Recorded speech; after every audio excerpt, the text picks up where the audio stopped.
Hey man, this is the A-Man Show.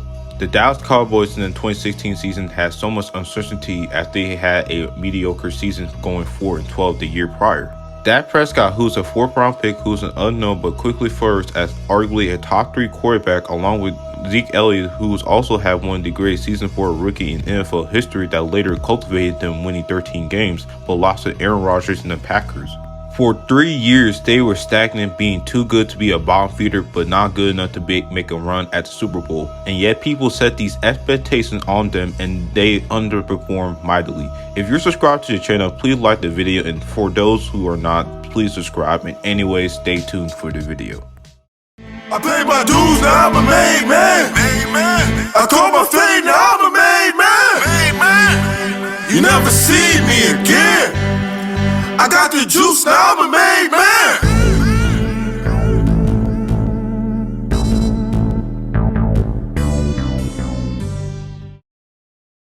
Last year, the Dallas Cowboys went off to a hot start, going 3-0. People like Skip Bayless, who's a bandwagoner and Cowboys fan, thinking that they're going to make a Super Bowl. Cap.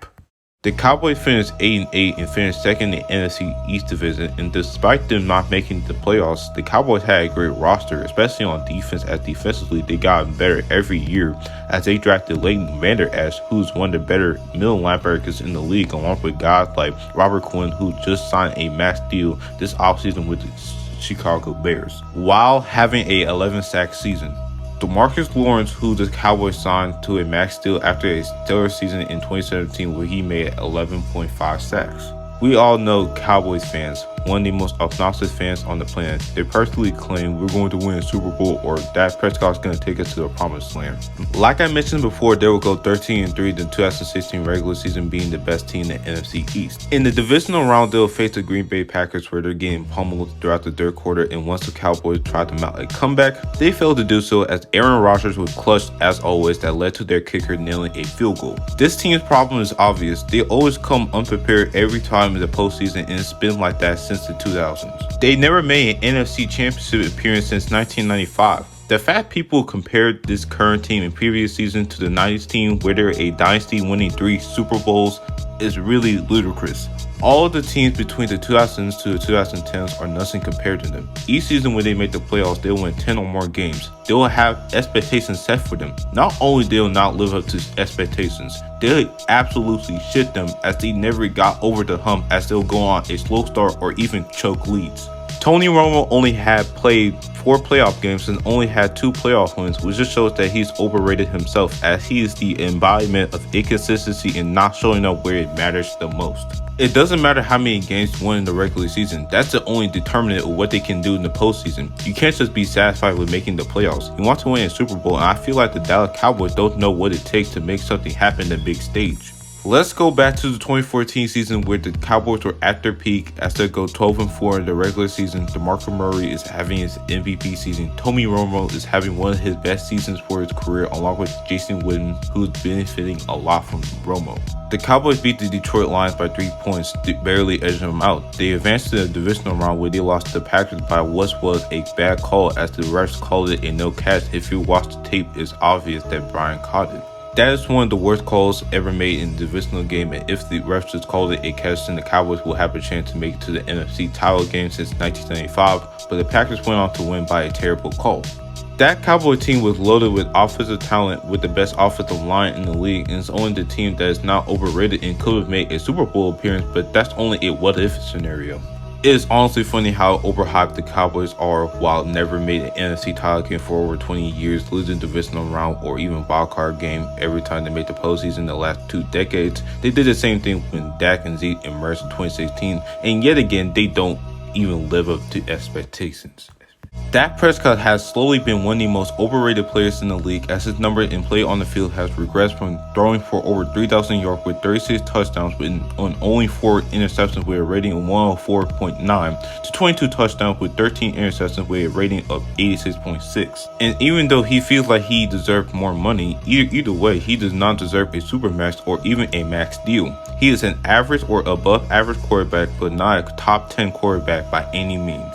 And Zeke Elliott had a sophomore slump after his stellar rookie season, and then his second season he rejuvenated as one of the better running backs in the league. but not regarded as the best back in the league, as you got guys like Christian McCaffrey, who had a breakout year with the Panthers, rushing over 1,300 yards and 15 touchdowns, and has proven to be one of the more versatile players in the league, as he caught over 100 receptions for over 1,000 receiving yards and 4 TDs.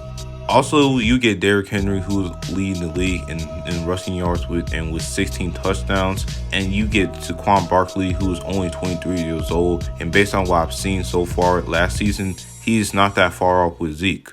Although they're overrated, they still have a great offense with an offensive line still one of the best in the league. And the Cowboys defense is underrated. But it's the Cowboys. They never get it done in the biggest stage. And in the 2018 season where they made it to the divisional round, they were outclassed by the Rams. Dak was alright, but Zeke didn't really do that much. As a whole, they underperformed yet again.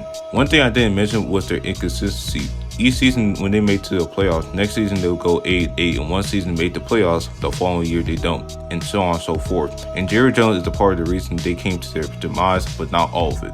I'm gonna give him credit when it's due. He has constructed an offense and defense that can be a dark horse Super Bowl contender, and the only thing that Jones needs to be blamed is keeping Jason Garrett for so long. Garrett has only taken the team to only 3 playoff appearances, and he didn't do anything that's significant that helped the team win. And Sean McVay achieved more in such a short amount of time than Garrett did in his entire tenure. Meanwhile, this offseason, Jason Garrett was fired as head coach, and his replacement is they hired Mike McCarthy. And many of us had mixed feelings about this signing, as he won a Super Bowl with the Packers around 2010 and made multiple NFC title games. But the last 2 seasons where they were regressing, he was responsible for that. In the last 2 seasons shows that he gone worse as a coach, and I'm really skeptical how he's going to turn a team around like the Dallas Cowboys for time and time again never lived up to expectations, who never accomplished anything significant. So the Cowboys have been one of the most disappointing, if not the most disappointing, most overrated team in the league for so long. We all need to acknowledge this. Despite them having one of the most biggest markets in sports, they never knew how to get the job done in the biggest days. So what y'all think?